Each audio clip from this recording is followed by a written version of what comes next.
नमस्कार, Devda concept YouTube channel में आप सभी का हार्दिक स्वागत है। इलेक्ट्रिशियन थ्योरी में हम पढ़ रहे थे, इससे पहले पढ़ा था आरएल सर्किट। आज हम पढ़ेंगे आरसी श्रेणी सर्किट, आरसी श्रेणी परिपथ, आरसी श्रेणी परिपथ जिसमें रेजिस्टेंस और कैपेसिटर जो है श्रेणी क्रम में लगे होते हैं।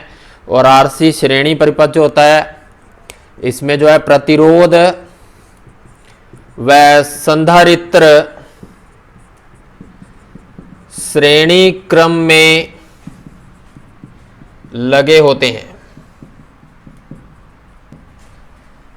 क्लियर। दूसरा हम बात करें आरसी सर्किट में धारा वोल्टेज से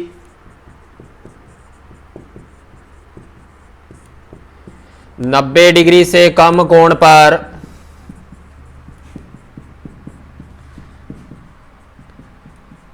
आगे बढ़ती है, यानी कि धारा जो है वोल्टेज से 90 डिग्री से कम एंगल पर जो है लीड करेगी। और दूसरा हम बात करें आरसी सर्किट की, तो एक रेजिस्टेंस लगेगा, रेजिस्टेंस के श्रेणी क्रम में कैपेसिटर लग जाएगी।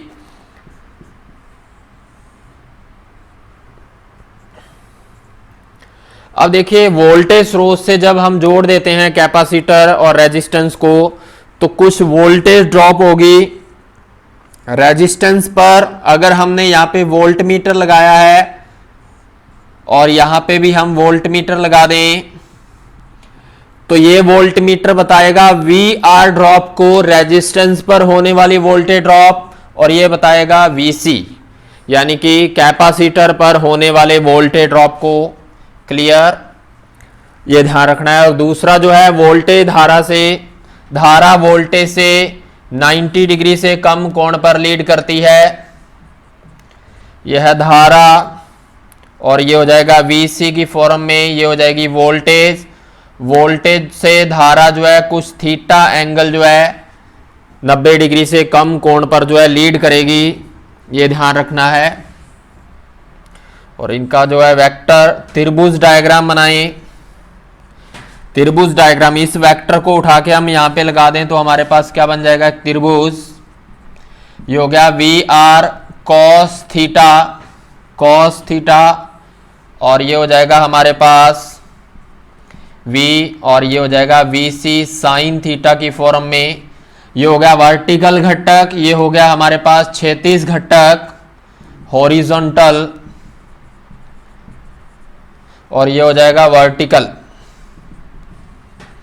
क्लियर, ये ध्यान रखना है। वेक्टर शिफ्ट विधि से हम निकाल सकते हैं इसकी थीटा एंगल निकाल सकते हैं, वोल्टेज और धारा के बीच जो है एंगल होगी।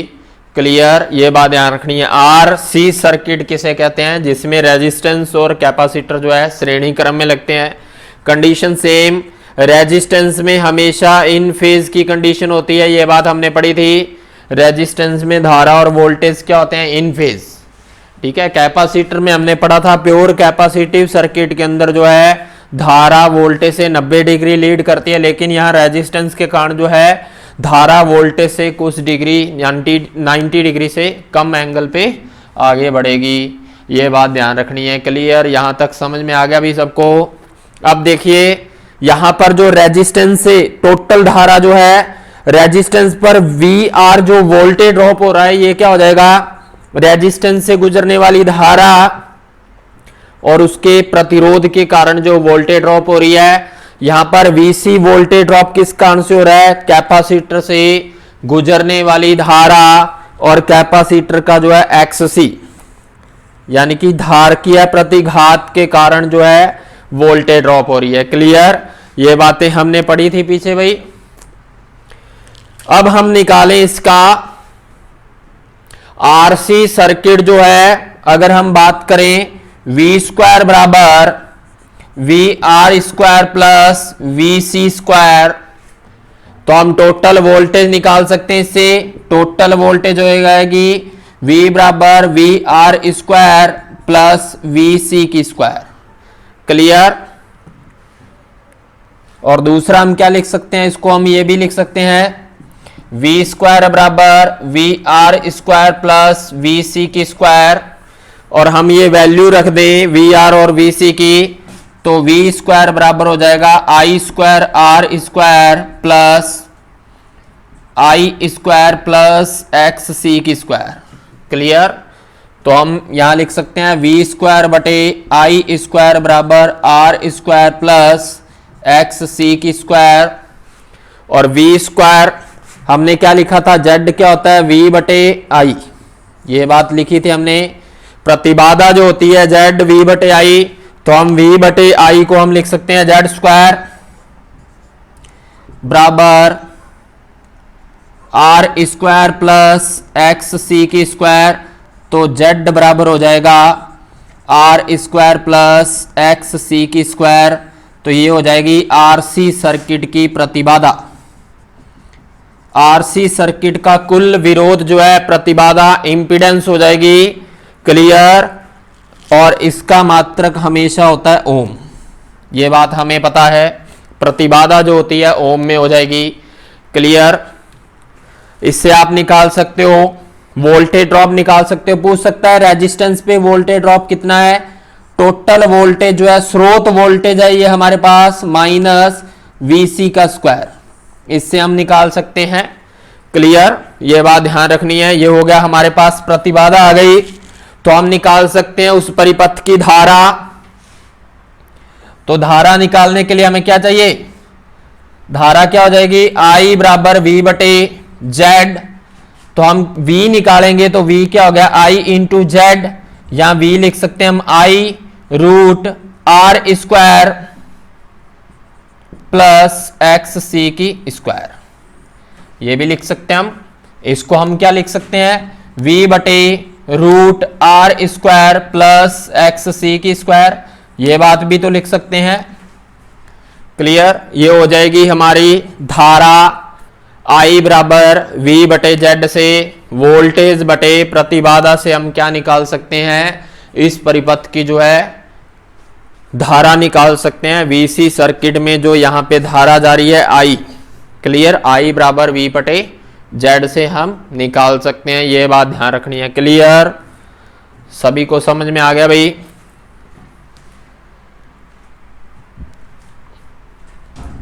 इसके बाद हम बात करें नेक्स्ट धारा और वोल्टेज के बीच जो कोण होता है, धारा और वोल्टेज के बीच जो एंगल होगी,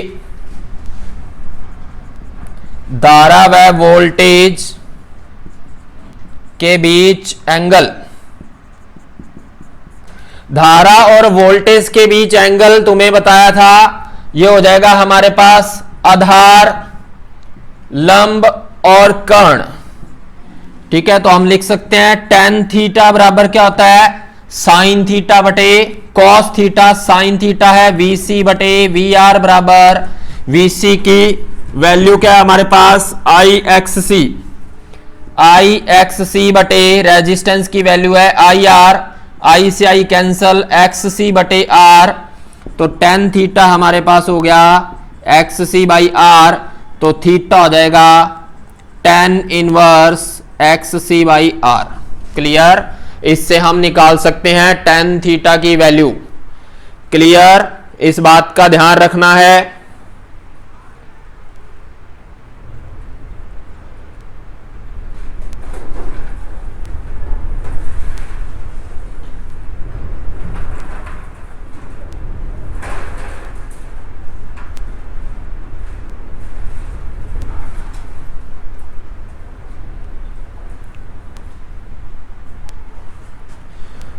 हो गया सभी के? ये यहां से हम निकाल सकते हैं धारा व वोल्टेज के बीच कोण। क्लियर? इससे रिलेटेड आपके आईटी बेस पे क्वेश्चन नहीं आएगा, ये जेई लेवल पे आता है क्वेश्चन, लेकिन ये इतनी तो आपको याद करना पड़ेगा। क्या करना है, एक तो ये जेड की वैल्यू याद करनी है आपको, दूसरा आपको धारा कैसे निकालते हैं, और ये वाला, क्योंकि ये क्वेश्चन पूछे जाते हैं। क्लियर? ये बात ध्यान रखनी है। और दूसरा जो है आरसी सर्किट में जो कुल धारा हो जाएगी, ये हो गया धारा व वोल्टेज के बीच कोण हम ज्ञात कर सकते हैं थीटा। tan थीटा बराबर X C by R. Clear, ये ध्यान रखना है। जेड हो गया हमारे पास ये R square plus X C square. Clear,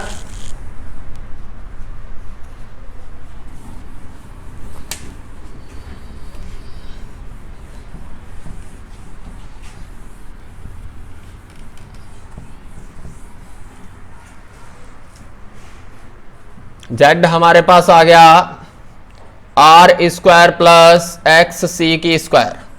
हो सकता है आपको टोटल प्रतिबाधा देकर रेजिस्टेंस की वैल्यू पूछे, तो आपको टोटल रेजिस्टेंस यानी कि प्रतिबाधा माइनस एक्स सी की स्क्वायर करना है। क्लियर, इससे निकाल सकते हो, समझ में आ गया। इससे एक्स सी की वैल्यू भी पूछ सकता है। उसके अलावा जो है हमारे पास टोटल धारा हो जाएगी आई बराबर आई आर की स्क्वायर प्लस आई सी की स्क्वायर। तो रेजिस्टेंस से गुजरने वाली धारा जो हो जाएगी टोटल धारा का स्क्वायर माइनस आई सी की स्क्वायर। क्लियर, ये बात ध्यान रखनी है। यहां तक समझ में आ गया सबको? ये हो गया हमारे पास। अब देखिए आरसी सर्किट है तो यहां पर क्या होगा, शक्ति व्यय अवश्य होगा। शक्ति व्यय जो है अवश्य होती है आरसी सर्किट के अंदर, शक्ति व्यय जो है अवश्य होता है। क्लियर, तो शक्ति क्या होती है हमारे पास, P बराबर V I cos phi. Clear, ये हो जाएगी हमारी औसत शक्ति। वोल्टेज धारा कॉस फाई क्या था हमारे पास, शक्ति गुणांक। शक्ति गुणांक कॉस फाई निकालने के लिए हमें क्या चाहिए, आर बटे जेड। तो यहां से रेजिस्टेंस की वैल्यू भी पूछ सकता है। रेजिस्टेंस क्या हो जाएगा, cos phi into Z. Clear, ये क्वेश्चन बनते हैं भाई। रेजिस्टेंस की वैल्यू आपको अगर शक्ति गुणांक और इंपीडेंस दिया है तो भी आप क्या कर सकते हो, प्रतिरोध ज्ञात कर सकते हो। किसी सर्किट का प्रतिरोध ज्ञात कर सकते हो अगर आपको शक्ति गुणांक और इंपीडेंस की वैल्यू दी हुई है। यह बात ध्यान रखनी है भाई। इंपीडेंस की वैल्यू दी हुई है, कॉस फाई शक्ति गुणांक दिया तो डायरेक्टली रेजिस्टेंस ज्ञात किया जा सकता है। क्लियर, यह बात ध्यान रखनी है, यहां से आप डायरेक्ट निकाल सकते हो। दूसरा, ये जो टोटल आरसी सर्किट है इसका समय नियतांक टाइम कांस्टेंट, इसका जो है समय नियतांक की बात करें, टाइम कांस्टेंट जो निकालते हैं हम टी बराबर होता है सी आर, धारिता कैपेसिटर की धारिता और उसका जो प्रतिरोध का गुणनफल जो है उसकी समय नियतांक कहलाता है। ये किसका समय नियतांक है, आरसी सर्किट का समय नियतांक है। आरएल का तुम्हें लिखाया था, आरएल सर्किट जो होता है उसका समय नियतांक क्या था, टी बराबर एल बाई आर।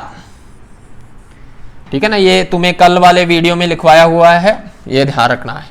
ठीक है, आरसी सर्किट जो है टी बराबर सी आर जो है ये इसका समय नियतांक और इसका मात्रक जो है सेकंड में होता है। और समय नियतांक होता है कोई कैपेसिटर को जब हम सप्लाई स्रोत से जोड़ते हैं तो वो चार्ज होता है धीरे धीरे।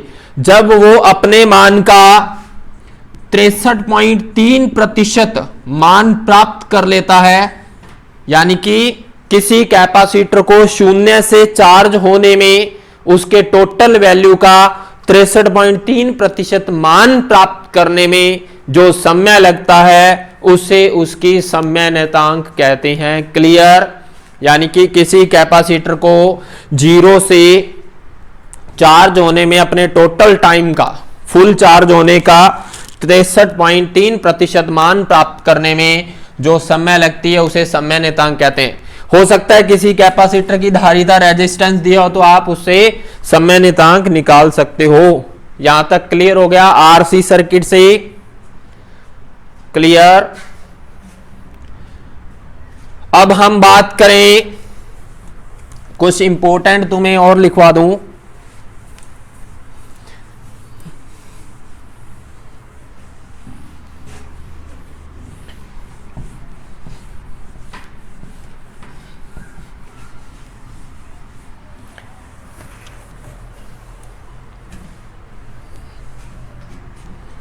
अब देखिए हमने पीछे पढ़ा था शुद्ध प्रतिरोधी परिपथ। शुद्ध प्रतिरोधी परिपथ का पावर फैक्टर क्या था? इकाई, ये बात हमने लिखी। फिर शुद्ध प्रतिरोधी परिपथ में धारा क्या होती है? आई बराबर वी बटे आर। क्लियर, ये बात हमने लिखी थी।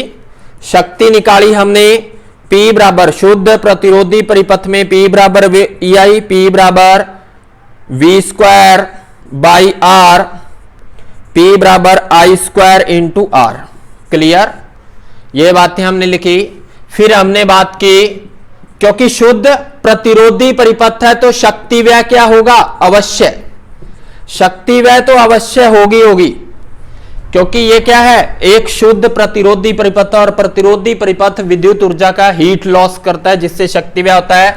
शुद्ध प्रेरकीय परिपथ, शुद्ध प्रेरकीय परिपथ जो होता है इसमें हमने धारा निकाली थी आई बराबर वी बटे एक्स एल से। क्लियर, वी बटे एक्स एल से निकाली थी, और एक्स एल क्या होता है? 2 पाई एफ एल, यहां हम क्या लिख सकते हैं? एक्स एल बराबर ओमेगा एल। ये बात हमने लिखी थी। अब यहां पे एक्स एल की वैल्यू रख दें हम, आई बराबर वी बटे 2 पाई एफ एल, ये रख सकते हैं। तो इसका मतलब क्या हो गया? धारा जो है हमेशा फ्रीक्वेंसी के क्या है? शुद्ध प्रेरकीय परिपथ में धारा फ्रीक्वेंसी के क्या हो जाएगी? विलोमानुपाती। क्लियर, धारा फ्रीक्वेंसी के विलोमानुपाती है। किसमें? शुद्ध प्रेरकीय परिपथ में। अगर फ्रीक्वेंसी का मान 2 गुना कर दिया तो धारा आधी। क्लियर, अगर फ्रीक्वेंसी 3 गुना है तो धारा 1/3। यह बात ध्यान रखनी है। धारा फ्रीक्वेंसी को 2 गुना कर रहे हो तो धारा का मान आधा हो जाएगा। क्लियर, अगर फ्रीक्वेंसी का मान आपने 2 गुना कर दिया तो उसमें धारा हो जाएगी हाफ। यह बात ध्यान रखनी। किसमें? शुद्ध प्रेरकीय परिपथ में धारा हमेशा फ्रीक्वेंसी के क्या होती है? विलोमानुपाती। ये बात ध्यान रखनी है। क्लियर, और यहां पे शुद्ध प्रेरकीय परिपथ में कोई शक्ति व्यय नहीं होती, कोई भी शक्ति व्यय नहीं होगा, क्योंकि शक्ति व्यय शुद्ध प्रतिरोधी परिपथ में होता है। इसके अलावा शुद्ध प्रेरकीय और शुद्ध धारकीय परिपथ में कोई शक्ति व्यय नहीं होती। शुद्ध धारकीय परिपथ, शुद्ध कैपेसिटी परिपथ, pure capacitive circuit, pure inductive circuit. और शुद्ध धारकीय परिपथ में धारा क्या थी? आई बराबर वी बटे क्या था? एक्स सी। और एक्स सी की वैल्यू क्या होती है? 1/2 पाई एफ सी। ये बात हमने लिखी थी भाई। अब देखते जाना, कंडीशनें चेंज हो रही हैं आपके लिए। और एक्स सी को हम क्या लिख सकते हैं? 1 बटे ओमेगा सी। तो अब यहां पे भी हम लिख सकते हैं आई बराबर वी बटे ओमेगा सी। अब इसकी वैल्यू रख दीजिए, आई बराबर वी बटे 1/2 पाई एफ सी। तो ये चला जाएगा ऊपर, तो आई बराबर क्या हो गया? आई बराबर वी 2 पाई एफ सी। तो इसका मतलब क्या हो गया? धारा जो है फ्रीक्वेंसी के समानुपाती है। धारा फ्रीक्वेंसी के समानुपाती किसमें? शुद्ध धारकीय परिपथ, शुद्ध कैपेसिटी परिपथ में। और इसके अलावा जो है धारिता भी, धारिता जो है वो भी धारा के समानुपाती है। क्लियर, फ्रीक्वेंसी जो है धारा के समानुपाती है। यहां पर अगर फ्रीक्वेंसी को 2 गुना कर दिया किसमें? शुद्ध धारकीय परिपथ में, तो धारा का मान क्या हो जाएगा? 2 गुना। यह बात ध्यान रखनी है। और शुद्ध धारकीय परिपथ में शक्ति व्यय होता है 0। शक्ति व्यय 0। इन दोनों में शक्ति व्यय क्या है हमारे लिए? 0 भाई। ये बात ध्यान रखनी है। और इसमें शक्ति व्यय क्या होगा? अवश्य ही होगा, अवश्य शक्ति व्यय होगा। पावर फैक्टर इकाई है, यहां पर पावर फैक्टर क्या हो जाएगा? लैगिंग, पश्चगामी। और यहां पर पावर फैक्टर क्या हो जाएगी? अग्रगामी, लीडिंग करेगी। क्लियर, ये बातों का ध्यान रखना है, छोटी छोटी बातें हैं। सीधा क्वेश्चन पूछ ले कि शुद्ध प्रेरकीय परिपथ में फ्रीक्वेंसी का मान 2 गुना करने पर धारा का मान क्या होगा, या शुद्ध धारतीय परिपथ में, ये बातों का ध्यान रखना है। छोटी छोटी बातें हैं लेकिन बहुत इंपॉर्टेंट आप लोगों के लिए ये बातें ध्यान रखनी है, ठीक है। ऐसे क्वेश्चन पूछे जाते हैं। इसके अलावा हमने क्या पढ़ा था भाई, इसके अलावा हमने क्या पढ़ा अभी,